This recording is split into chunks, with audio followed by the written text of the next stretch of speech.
طوفان نوح لانے سے آخر کیا فائدہ، ایک اشک ہی بہت ہے اگر کچھ اثر کرے۔ انسان اگر دین کی بات پر عمل کرنا چاہے تو ایک بات انسان کی زندگی کو بدل کر کے رکھ دے گی، ایک ہی بات انسان کی زندگی میں تبدیلیاں لا کر کے پیدا کر دے گی۔ لیکن نہیں، ہم خود کو نہیں بدلنا چاہتے، ہم اپنے کردار کو چاہتے ہی نہیں کہ ہمارا کردار بدلے، ہم چاہتے ہی نہیں کہ ہم دین پر مکمل طور پر کھرے اتریں، نہیں چاہتے ہم کسی معاملے میں۔ ہم نے اپنے کردار کو منافقوں والا بنا لیا، ہم نے اپنے طریقوں کو اوروں جیسا بنا لیا جس کا تعلق مذہب اسلام سے دور دور تک نہیں تھا۔ آج وہ طریقے ہم نے اختیار کر لیے، آج وہ چیزیں ہم نے اپنی زندگی میں پیدا کر دیں۔ میرے عزیز، ذرا غور کرنے کا مقام یہ ہے کہ آج انسان کے حالات دیکھیں، آج انسان کا بیٹھنا دیکھیں، انسان کا اٹھنا دیکھیں، مسلمان کا طریقہ دیکھیں، مسلمان کا کھانا کھانے کا انداز دیکھیں تو ایسا لگتا ہی نہیں جیسے کہ مسلمان ہے۔ آج ہمارے گھروں کے اندر شادیوں میں کھانے کے حال یہ ہو گئے کہ انسان کھڑے ہو کر کھانا کھانے پر اور کھانا کھلانے پر فخر محسوس کرتا ہے، جبکہ اس چیز کا تعلق مذہب اسلام سے دور دور تک نہیں ہے۔ شادیوں میں کھانا کھڑے ہو کر کے کھلایا جا رہا ہے، جو جانوروں کا طریقہ تھا آج انسان جانوروں کے ہم مثل ہو گیا۔ چھوڑ دی ہم نے نبی کی شریعت، چھوڑ دی ہم نے نبی کی بات جو میرے نبی نے ہمیں بتایا تھا۔ مصطفیٰ نے درس تو یہ دیا تھا کہ اگر کھانے میں، اگر آپ دسترخوان پہ کھانا کھا رہے ہوں، ایک لقمہ بھی گر جائے تو اس لقمے کو اٹھا کر کے کھانے کا حکم ہے۔ لیکن نہیں ہم بدل رہے اپنی زندگی کو، نہیں ہم اپنے طریقوں کو بدل رہے ہیں۔ آج اسی لیے مسلمان مارا جا رہا کیونکہ وہ نبی کے طریقے سے بہت دور ہو گیا۔ آج اسی لیے مسلمان ستایا جا رہا کیونکہ وہ نبی کی باتوں سے بہت دور ہوتا ہوا چلا گیا۔ میرے عزیز، بتا شادی مصطفیٰ کی سنت ہے جس کے بارے میں میرے سرکار فرماتے ہیں النکاح من سنتی فمن رغب عن سنتی فلیس منی، جس نے میری سنت سے اعراض کیا وہ ہم میں سے نہیں ہے۔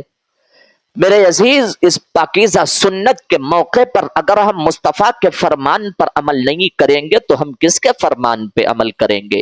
اگر ہم آقا کی باتوں پر عمل نہیں کریں گے تو ہم کس کی باتوں پہ عمل کریں گے؟ اگر ہم ایسے موقع پر نبی کی زندگی پر غور و فکر نہیں کریں گے تو ہم کس کی زندگی کو اپنے لیے آئیڈیل بنائیں گے؟ کس کی زندگی ہمارے لیے نمونہ ہوگی اگر ہم حضور کی زندگی پر عمل نہیں کریں گے، اگر ہم حضور کی باتوں پر عمل نہیں کریں گے؟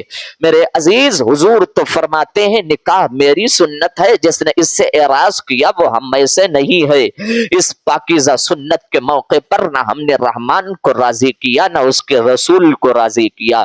اس پاکیزہ سنت کے موقع پر اگر ہم راضی کر رہے تو محض ابلیس کو، اگر ہم راضی کر رہے تو محض شیطان کو، جس کے بارے میں رب نے قرآن کے اندر بیان فرمایا ان الشیطان للانسان عدو مبین، بے شک شیطان انسان کا کھلا ہوا دشمن ہے۔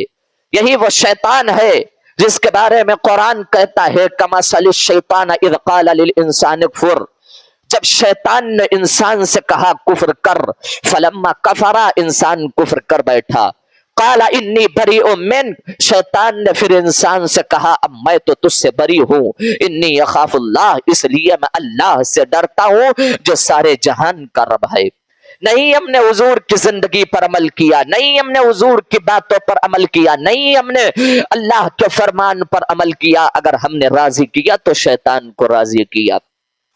ذرا اپنے ذہن کے اندر یہ غور و فکر کریں کہ جب ہم حضور کی اس پاکیزہ سنت کے موقع پر شیطان کو راضی کریں گے، پھر جب وہ بیٹی ہمارے گھر کے اندر آئے گی تو وہ کنیز فاطمہ نہیں ہوگی، اس سے ہمارے گھر کا ماحول ہی بگڑے گا۔ میرے عزیز، ذرا غور تو کریں، اگر ہم نے حضور کی سنت پر عمل کیا تھا تو بہتر طریقہ تو یہ تھا کہ مصطفیٰ کے ذکر کی محفل سجاتے، آقا کے ذکر کی باتیں کرتے، اللہ کی عزت کی قسم گنبد خضرا والا مصطفیٰ بھی خوش ہوتا، پیدا کرنے والا خدا بھی خوش ہوتا۔ لیکن ہم نے نئی حضور کی بات پر عمل کیا، حضور کے طریقوں پر ہم نے عمل نہیں کیا۔ اگر ہم نے عمل کیا تو محض شیطان کی باتوں پر، اگر ہم نے عمل کیا تو فقط شیطان کو راضی کرنے کے لیے، جس کا اسلام سے دور دور تک کوئی تعلق نہیں ہے۔ ارے شیطان تو یہ وہ ہے جو رب سے وعدہ کر کے آیا تھا، مولا میں تیرے بندوں کو گمراہ کرتا رہوں گا۔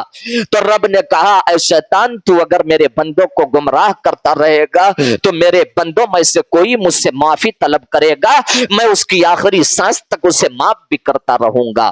میرے عزیز غور کرنے کا مقام یہ ہے کہ جب شیطان نے، اللہ نے ہمیں بتا دیا کہ شیطان انسان کا کھلا ہوا دشمن ہے، شیطان یہ انسان کو تکلیف دیتا ہے، شیطان یہ محض انسان کو دھوکے میں ڈالتا ہے، شیطان یہ محض انسان کو فریب میں ڈالتا ہے، کیوں آخر ہم نے اس کی باتوں پر عمل کیا؟